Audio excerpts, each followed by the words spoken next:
వాళ్ళు అదేమంటే నేను అడిగాను ఏంటిది అంటేను మా మతాచారం ప్రకారం ఒక అతిథి మా ప్రార్థనా స్థలానికి వచ్చాడు, గౌరవిస్తున్నాం అంటే మనందరం అతిథులు వాళ్ళకి, వేరే మతస్థులు.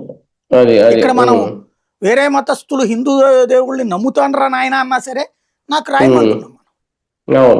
నువ్వు నమ్మకపోతే రాడు కదా అక్కడికి, అంతే కదా. నమ్మి వస్తానన్నాడు. ఇప్పుడు అక్కడ ఏమన్నా తప్పుడు పని చేస్తే తప్పు, కానీ దర్శనం చేసుకుంటానంటే తప్పే ఉంటుంది. మనం అది కావాలని క్రియేట్ చేసుకుంటున్నాం, రాజకీయం కోసం క్రియేట్ చేసుకుంటాం. వాళ్ళ మతంలో ఫీలింగ్, ఇప్పుడు క్రిస్టియన్ గుడికి వచ్చాడు అనుకోండి, వాళ్ళ మతంలో అది తప్పు. ప్రసాదం తింటే వాళ్ళ మతంలో అది తప్పు, నువ్వు వెళ్ళి హిందూ మత ప్రసాదం తినబాకని చెప్తారు.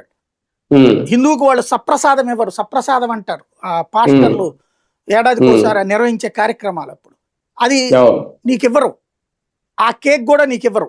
ఆ సందర్భంగా ప్రార్థన చేసిన కేక్ అన్ని మతస్థులు తినద్దు అంటారు. అలా తిన్నటువంటిది మతం మారినట్లు లెక్కలకి. ఇక్కడ వాళ్ళు దీన్ని అపచారంగా భావిస్తారు, హిందువులు తీర్థం గాని ప్రసాదం గాని. అది ఒక క్రిస్టియన్ వచ్చి తింటే మంచిదే కదా, అతను ఫీల్ అవ్వాలి తన క్రిస్టియన్ దీంట్లో ఇదనేది. సరే, రాజకీయ నాయకుడికి మతం ఆధారంగా చూసుకుంటే మన నాయకులు మసీదుకి ఎందుకు పోవాలా, నెత్తిన టోపీలు ఎందుకు పెట్టుకోవాలా, చర్చికి ఎందుకు పోవాలా, ప్రార్థనలు ఎందుకు చేయాలి, మరి పోకూడదు కదా అక్కడికి. అంటే హిందూకి వస్తే తప్పు పడుతున్నాం, మనోళ్ళు వెళ్ళి ఆటికి వెళ్తున్నారు. అది తప్పు కాదు, ఇది తప్పు కాదు నన్ను అడిగితే. ఈ చట్టంలో డిక్లరేషన్ అనేది లేదా? డిక్లరేషన్ లేదు అసలు స్వర్ణ దేవాలయాలు. మరి ఎవరు